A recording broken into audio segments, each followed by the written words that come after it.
If you don't have time to grind and you want to buy a stacked account in 2K with max badges, a nice record, and a high overall, hit up sportstnb.com. The link is on the screen, and you can find the link in both the comment section and in the description.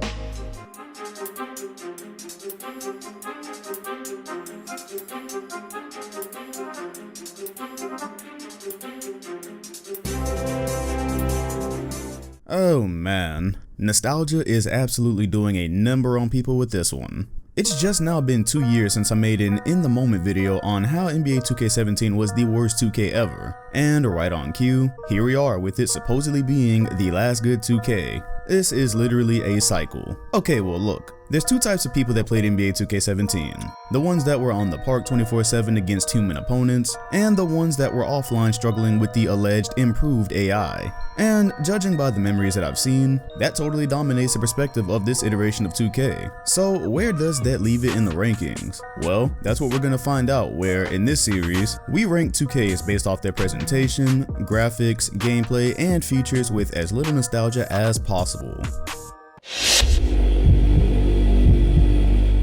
NBA 2K17 opened up with a dope intro by the legend himself, none other than Shady. Somehow, 2K had waited all that time to contact him for any work, but he was ready. He mixed some nice gameplay over a decent hype song, and somehow to this day, it turned out being the last intro on 2K's created for this generation of consoles. But unfortunately, 2K17 totally fucking flatlined when it came to the menu presentation. Remember how we, quote, goated whoever created that 3D menu for 2K16? Yeah, it was dynamic, had an atmosphere, and never really got stale throughout the year. And then you opened up NBA 2K17 and it was stale. Literally. It's like all white and gray with some models in the background that you wouldn't even notice without paying attention. This again raises the question, who makes these decisions at 2K and why? Why did they take NBA 2K14's lighting from us after one game on this hardware? Why would you go all out on a menu in one game, then literally just hit erase on the next? I don't know, but the presentation suffered badly because of it. Also, check out the presentation as you're headed into a game compared to 16. There's really no part of me that believes it got better or even stayed the same. 16 was a high bar to reach as a 2K game in general, but 17 clearly doesn't even come close in presentation. It's boring from the time you open it after Shady's intro. However, they did put some work in on the commentary portion of the presentation, as for the first time ever in a sports video game, the commentary crew changed from game to game. They added Chris Webber, take that for what you will, Steve Smith, and Brent Berry to handle commentary, while also slapping David Aldridge on the sideline.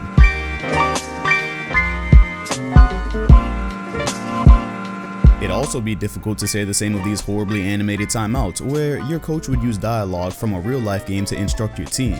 It was a good idea in theory, but just like the player sideline interviews, it flatlined when actually implemented. Okay, check this out. I cannot describe NBA 2K17's graphics in any other way but weird. 2K17's mascot clearly looks better, but I could not in good faith tell you that LeBron does. Kevin Durant seems to have improved, but when you look at the overall look of the games, if I were to cover the titles and ask which looked better, Stevie Wonder could give you the correct answer. We touted NBA 2K16 as the first or second best looking 2K on this generation of consoles, so of course it was going to be hard to get any better than that, but 17 actively went backwards in a lot of areas concerning graphics. First off, it seemed like every player's body model was spaghettified. They're all long and stringy compared to the previous years, which is one of the main reasons you can tell this game apart from any of its counterparts. The overall game also seems to have this ugly ass yellowish tint to it that you can see pretty clearly even without comparing it to the previous year. Every player also had this odd glare to them that gave them this plastic appearance, which definitely does not exist in real life. NBA 2K17 has an extremely distinct look, but I believe I've shown that it went backwards from 16 without a doubt, which is odd because when I read the dev diary they posted, they talked about how improved the look of the game would be. Again, maybe some of the player models were refined, but I honestly think that this is the second worst looking 2K on this generation of consoles after 15 when you consider everything together. It looked weird and a lot of the player models were flat out ugly. Oh, but hey, the shoes saw a significant upgrade. Not that you could really pay attention to them during the horrendous gameplay, but it was a nice detail. Okay, look, glitching David Aldridge and spaghetti bodies aside, the gameplay is always what's most important, right? It is, and that is exactly why I ditched NBA 2K17 by December of that year.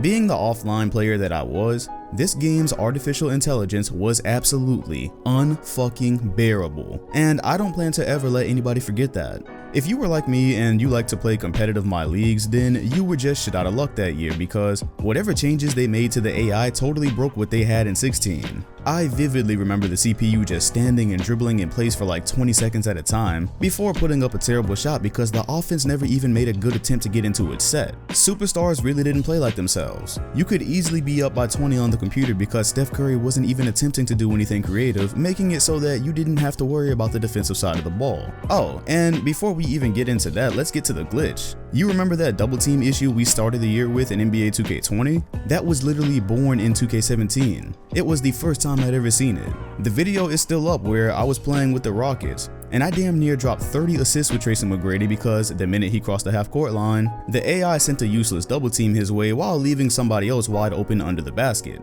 That was unheard of, and it was extremely poor timing after all the fun I'd had with 2K16. However, shout out to LD2K. I made a video about this glitch at the time, and I tagged both he and Ronnie in it. LD responded quickly. So that problem got solved in like under a week. It didn't stay all year, but on top of all the other problems this AI already had, that was not a good look.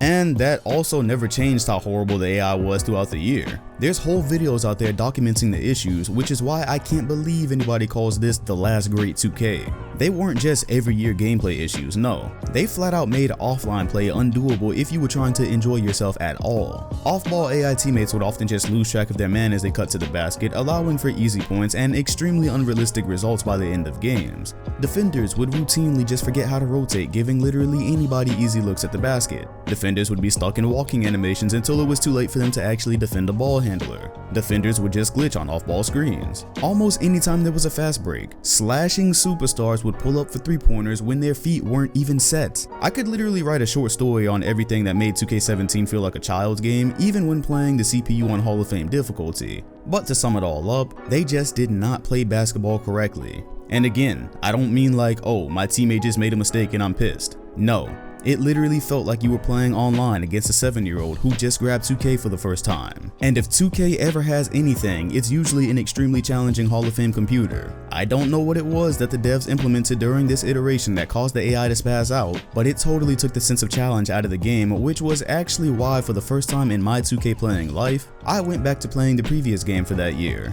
I didn't care for a majority of the mechanical changes they made to the game either. For instance, they announced shortly before release that not only were you gonna have to time your shots if you use the Pro Stick, you'd now have to aim them and you'd have to time your layups. This was an effort to bolster the competitive side of 2K that was emerging and to add more skills to master for those who wanted it. Mike Wang stressed that the players who continued to shoot with the buttons instead of the Pro Stick wouldn't be penalized, but that those who used the Pro Stick and were able to time and aim things correctly would see a bonus for whatever shot they were taking. So as an example, if you chose to use the Pro Stick for layups, you could now make a decision of if you were gonna go lightly to the basket or change directions, or if you were just gonna have a hard take. And I think that was a creative way to simulate how the game is actually played close to the rim.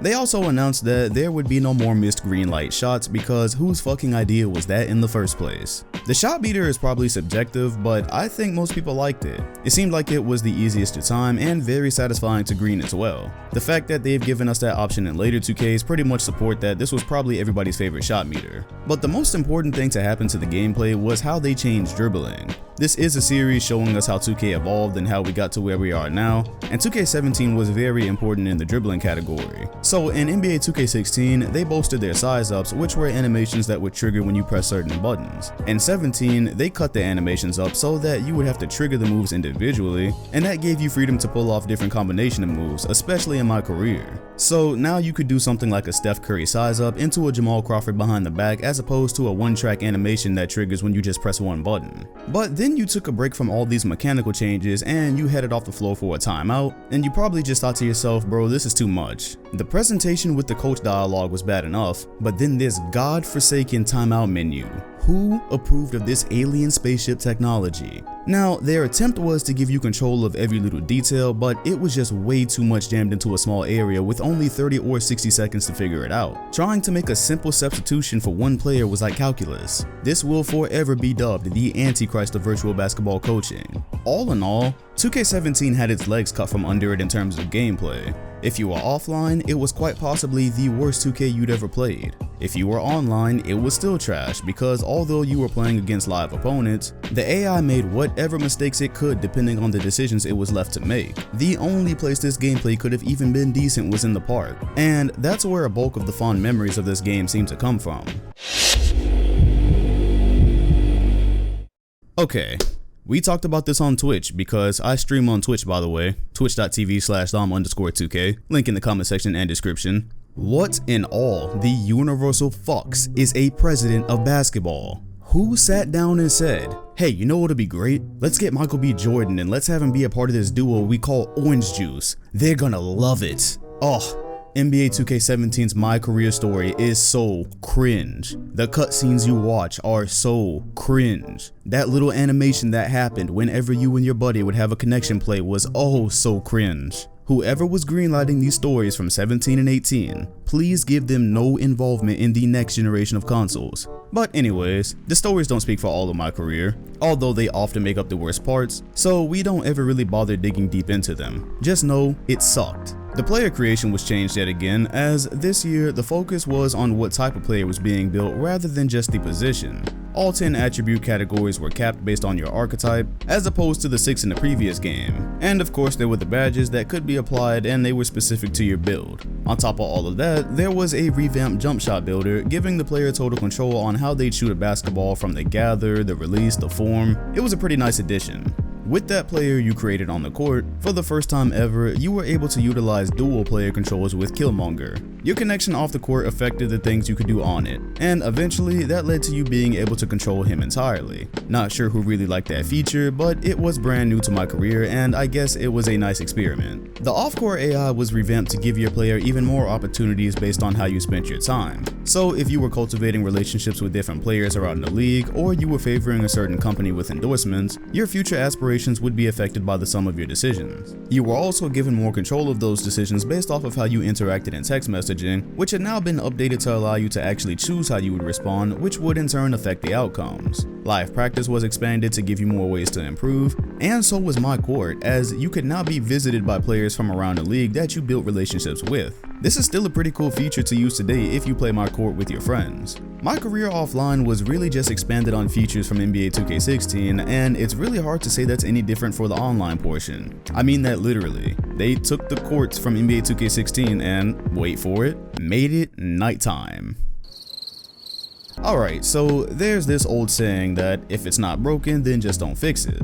However, I don't remember anybody applauding 2K's decision to use the exact same parks from the previous year at the time. But as they've since been replaced by the neighborhood, well, now this is apparently the holy grail of 2K park modes. Also, it was the last 2K game to have affiliations, which people sorely miss, but I have a sneaking suspicion it will be back for next-gen hardware. My GM and my league were unfortunately ruined by the complete and utter lack of sense from the gameplay AI as mentioned earlier, but they were also very deep and detailed as usual. For the first time, we were able to expand the league to as many as 36 teams, along with the option to rebrand and relocate any of them at our discretion. In 2K16, you were limited to 3. They even went as far as to add 10 pre-built franchises, and the announcers were programmed to treat them as if they were real teams. That way, you wouldn't be subjected to janky and non-specific commentary. These modes are often the most detailed available in the game, which makes it kinda sad that nobody really uses them. NBA 2K17 expanded on them in a big way, and I was pretty pissed that the game's AI couldn't challenge me enough to make me want to use them. MyTeam got a whole host of new features, as it often does.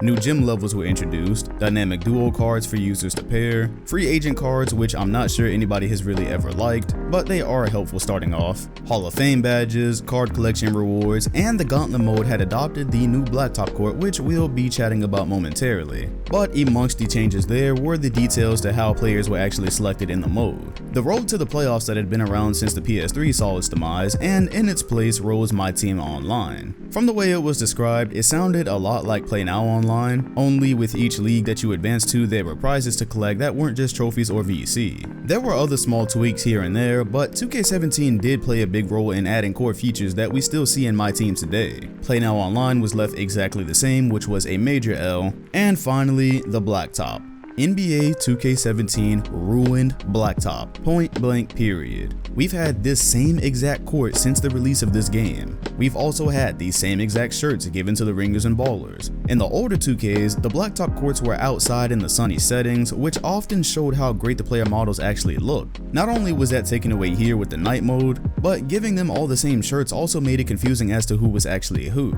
It was pretty cool in the old modes for everyone's jerseys to be mixed like an old all-star game. 2K17 made it boring, generic, and because they apparently believe nobody plays the game offline anyways, they've copy and pasted this abomination into 3 straight releases after this one. Sensational. The last detail of features is that the game was released in an Olympic year, which meant that they were able to redo the NBA 2K13 routine with Team USA and the Dream Team. It was a lot less relevant and exciting this time, but it did give PC users a valid Charles Barkley model to mod off of that I'm pretty sure is still used today.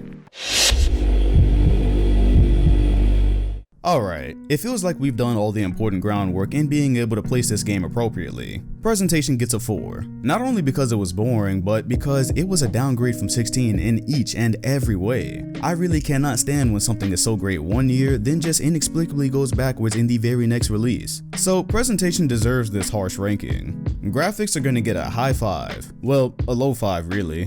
Look, on one hand, the player models and the overall look of this game were better than any other company who would have tried it, and admittedly, we take that for granted. On the other, this game does not stack up to many of its counterparts visually, both before and after, and that's just not true for all of the releases in this generation. The downgrade from 16 plus the plastic, stringy appearance of the models, combined with that god-awful tint, really makes me feel like this ranking is appropriate. It's a distinct looking 2K because of how ugly it was, and it's yet another 2K that did not hold up to 14. Gameplay gets yet another 4. Reading the dev diary, I could tell that there was a focus on doing a lot of things mechanically different with this iteration, and in some ways they were successful. The changes in dribbling were a big step forward for the franchise, and I like that you at least had the option to not participate in the fuckery that was timing layups and aiming shots. On the flip side, I'm not ever going to forget, nor am I ever going to let anybody forget what a mess the AI was. When I tell you that I was trying to do what if videos with the computer that year, and I could not get it done because LeBron James was bricking wild transition pull-up threes when he had open lanes in transition. This game took the most inexplicable step backwards in gameplay and successfully pushed me back into a My League using NBA 2K16. That never happened in my 2K playing career, not since I was a middle schooler. The idea of using a previous 2K for another year would have made me sick at any other point in time, yet I was more than happy to go right back to 16 like I'd never left. This is the only 2K that is even comparable to NBA Live in artificial intelligence, and that is not a compliment. Finally, for the features, I'd go with the 7. Admittedly, the demise of Blacktop wouldn't be enough for me to overlook the changes they made to MyCareer, and the lengths that they went to expand My League, My GM, and MyTeam. MyTeam and the association modes both took important steps forward that still exist in the modes today, and the park has pretty much unanimously been agreed on to have been better before the neighborhood. We'll be tackling that in the next review.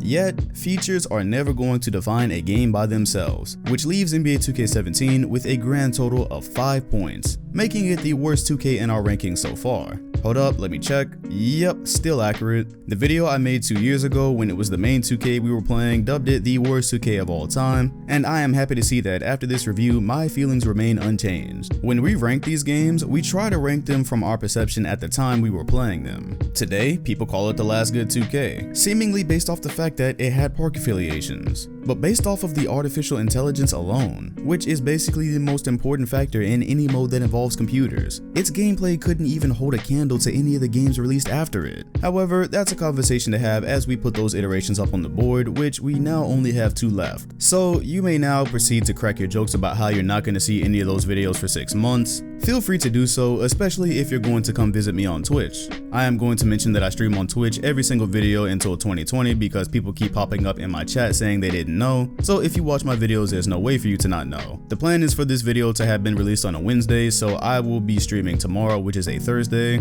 Follow literally any of my social medias, Twitter, Instagram, Snapchat, or just a YouTube community post and you'll see when I'm streaming. Most of the time on weekdays it is going to be from around 4 or 5 p.m. Eastern to whenever I decide to stop. If you enjoyed this video, make sure to hit the like button, comment, and sub. Also, be sure to hit the bell next to my name if you want notifications whenever I drop another review, which may be this week, maybe next week, maybe 6 months from now, you never know. If you want it quicker, make sure you let it be known with the like button. Or if you're a 2K17 stan, you can go ahead and hit the dislike. Bye bye.